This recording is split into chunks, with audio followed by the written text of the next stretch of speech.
नमस्कार बच्चों। उस दिन बच्चों हमने आपको अध्याय 7 के अंतर्गत एक कहानी पढ़ाई थी, हार की जीत, जो कि पूरी नहीं पढ़ाई थी, पार्ट 1 पढ़ाया था। और हमने बताया था कि आगे बताएंगे कि खड़ग सिंह बाद में वो आता है या नहीं आता है बाबा भारती के पास। इसी क्रम को आगे बढ़ाते हुए बच्चों हम बताएंगे क्या कि संध्या का समय था। संध्या मतलब सांझ का, शाम का वक्त था। बाबा भारती सुल्तान की पीठ पर सवार होके, सवार मतलब बच्चों बैठकर घूमने जा रहे थे। इस समय उनकी आंखों में एक चमक थी, दिखा ना, आंखों में चमक थी, मुख पर प्रसन्नता थी, खुशी थी। कभी घोड़े के शरीर को देखते तो कभी रंग, और मन ही मन में फूले ना समाते। बच्चों एक मुहावरा होता है, फूला ना समाना, अर्थात उसका अर्थ होता है अति प्रसन्न होना। मतलब घोड़े को देख देख कर बहुत खुश हो रहे थे। सहसा मतलब अचानक एक ओर से आवाज आती है। क्या आवाज आती है बच्चों? कि ओ बाबा, इस कंगले की सुनते जाना। बाबा ने क्या किया? आवाज में करुणा थी, मतलब दया थी, और करुणा भरी आवाज सुन के तो कोई भी रुक जाएगा बच्चों। ओ बाबा, इस कंगले की सुनते जाना, उस करुणा भरी आवाज में ये कहा। बाबा ने क्या किया? घोड़ा रोक लिया। देखा एक अपाहिज, अपाहिज मतलब बच्चों लूला लंगड़ा, अपाहिज वृक्ष की छाया में पड़ा कराह रहा है। कराह मतलब दर्द भरी आवाजें निकाल रहा है। बाबा बोले, तुम्हें क्या कष्ट है? कष्ट है मतलब क्या तकलीफ है?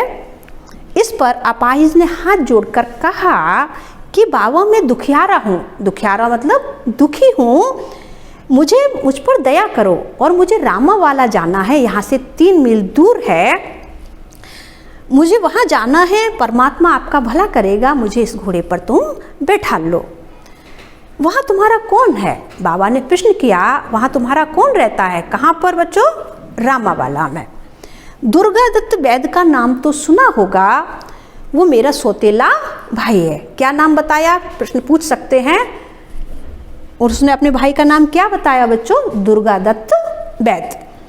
बाबा भारती ने घोड़े से उतरकर क्या किया बच्चों? घोड़े पर अपाहिज को बैठा लिया और स्वयं उसकी लगाम पकड़कर नीचे चलने लगे। आगे बच्चों सहसा उन्हें एक झटका सा लगा। क्या लगा बच्चों? झटका लगा, और उनके हाथ से जो लगाम थी वो बाबा के हाथ से छूट गई। और उनके आश्चर्य का ठिकाना न रहा। उनको तो आश्चर्य हुआ किस बात का? कि जब उन्होंने देखा कि अपाहिज घोड़े की पीठ पर तनकर बैठा है, सीधे बैठा है। जो लूला लंगड़ा बनकर खड़ा था वो सीधा हो गया एकदम, और घोड़े को दौड़ाए लिए जा रहा है, दौड़ाए लिए जा रहा है। उनके मुख से भय और विस्मय और निराशा तीनों से मिश्रण कैसी एक चीख निकली। वह अपाहिज डाकू खड़ग सिंह था। वो कोई लूला लंगड़ा या अपाहिज नहीं था। अपाहिज के भेष में वो कौन था बच्चों? खड़ग सिंह डाकू था। बाबा भारती कुछ देर तक तो चुप रहे। इसके पश्चात कुछ निश्चय करके पूरे बल के साथ चिल्लाकर बोले, ठहर जाओ, ठहर जाओ मतलब रुक जाओ। खड़ग सिंह ने आवाज सुनकर घोड़ा रोक लिया, जैसे कि दृश्य में दिखाई दे रहा है बच्चों, आप देख सकते हैं इसमें। उसकी गर्दन पर प्यार से हाथ फेरते हुए कहा, बाबा जी ये घोड़ा अब मैं आपको नहीं दूंगा। आगे मगर एक बात सुनते जाओ। उसने कहा, ठीक है घोड़ा मत दो, कोई बात नहीं, एक बात सुनते जाओ। खड़ग सिंह ठहर गया, खड़ग सिंह रुक गया। बाबा भारती ने निकट मतलब करीब, समीप जाकर कहा, क्या पहले तो बाबा भारती ने निकट जाकर उसकी ओर ऐसे देखा जैसे कि बकरा कसाई की ओर देखता है, और कहा कि ये घोड़ा तुम्हारा हो चुका, अब मुझे ये घोड़ा नहीं चाहिए। क्या कहा? कि ये घोड़ा तुम्हारा हो चुका, मैं तुमसे इसे वापस नहीं मांगूंगा, लेकिन एक प्रार्थना करता हूँ, मतलब एक विनती करता हूँ, उसे अस्वीकार नहीं करना, वरना मेरा दिल टूट जाएगा, अर्थात दुखी हो जाएगा। तो इस पर वो क्या कहता है, बाबा जी आज्ञा कीजिए, मैं सारी आज्ञा मानूंगा, लेकिन आपका घोड़ा नहीं लौटाऊंगा। अब घोड़े का नाम न लो। बाबा ने क्या कहा? अब घोड़े का नाम भी मत लो, मैं तुमसे इसके विषय में कुछ नहीं कहूँगा, मेरी एक प्रार्थना है, बस उसको स्वीकार कर लेना। क्या? कि इस घटना को किसी के सामने प्रकट नहीं करना। क्या कहा बच्चों? कि जो हमारे बीच तुम्हारे बीच जो घटना घटित हुई है ये किसी को बताना नहीं। इस पर क्या होता है बच्चों? खड़ग सिंह का मुंह आश्चर्य से खुला रह गया। क्यों रह गया? वो तो सोच रहा होगा कि वो बाबा भारती मेरा पीछा करेंगे, घोड़ा छिनाने की कोशिश करेंगे, सबको बुलाएंगे, पुकारेंगे। ये तो उल्टा हो गया। ये तो खुद ही कह रहे हैं कि इस घटना को किसी के सामने प्रकट नहीं करना।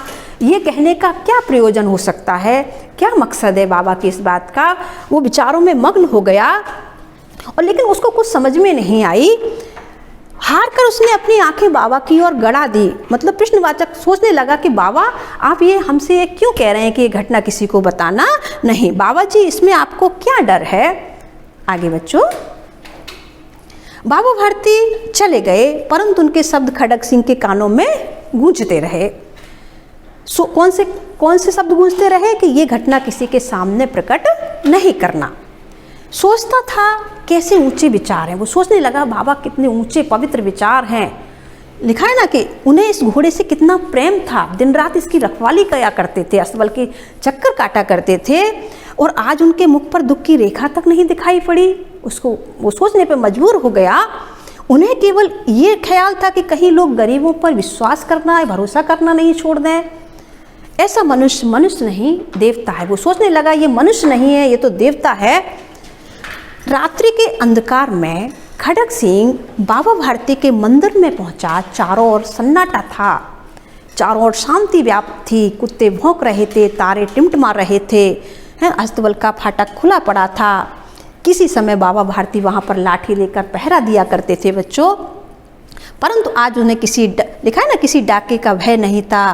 खड़ग सिंह ने क्या किया? आगे चलकर सुल्तान को वहां पर बांध दिया और बाहर निकलकर सावधानी से फाटक फिर से बंद कर दिया।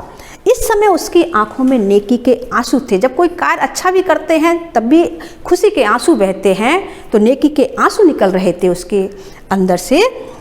रात्रि का तीसरा पहर था बच्चों। चौथा पहर आरंभ होते ही बाबा भारती ने अपनी कुटिया से बाहर, जो झोपड़ी बनाई थी उससे बाहर निकल ठंडे जल से स्नान किया उन्होंने। उसके पश्चात इस प्रकार जैसे कोई स्वप्न में चल रहा हो, स्वप्न के में चल रहा है, इस तरह से बाबा भारती अस्तबल की ओर जा रहे थे। उनके पांव मन भर भारी हो गए। वैसे तो खुशी में पैर आगे पड़ते हैं, जब हम निराशा होते हैं तो कहते हैं ना पैर आगे को नहीं पड़ रहे हैं, मन भारी हो गए हैं। परंतु फाटक पर पहुंचकर उन्हें अपनी भूल प्रतीत हुई। कौन सी भूल? कि मैं क्यों जा रहा हूँ, अस्तबल में तो घोड़ा है नहीं है, ऐसा उन्हें प्रतीत हुआ। साथ ही घोर निराशा ने पाँवों को मन भर बना दिया। वे वहीं रुक गए। घोड़े ने अपने स्वामी के पाँवों की चाप को पहचान लिया और जोर से हिनहिनाया। आगे बच्चों, अब बाबा भारती आश्चर्य प्रसन्नता से दौड़े। आश्चर्य किस बात का बच्चों? कि अस्तबल में घोड़े के हिनहिनाने की आवाज़ कहाँ से आई, और प्रसन्नता किसकी? कि मेरा घोड़ा लगता है मुझे वापस मिल गया। दौड़ते हुए अंदर घुसे और अपने प्यारे घोड़े से इस तरह मिले जैसे एक पिता बहुत दिन बाद अपने बिछड़े हुए बेटे से मिलता है। लिखा है ना कि इस तरह मिले जैसे बिछड़े हुए पुत्र से मिल रहा हो। बार बार उसकी पीठ पर थपकियां देते हैं, मुंह पर थपकियां, लिखा ना, हाथ फेरते, मुंह पर थपकियां देते। और फिर वे संतोष से बोले, क्या बोले? ये मेन बात है, मुख्य बात है कि अब कोई गरीबों की सहायता से मुंह नहीं मोड़ेगा। इसीलिए कहानी का बच्चों शीर्षक है हार की जीत।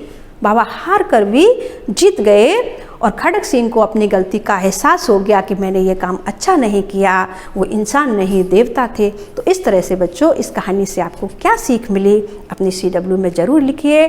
धन्यवाद।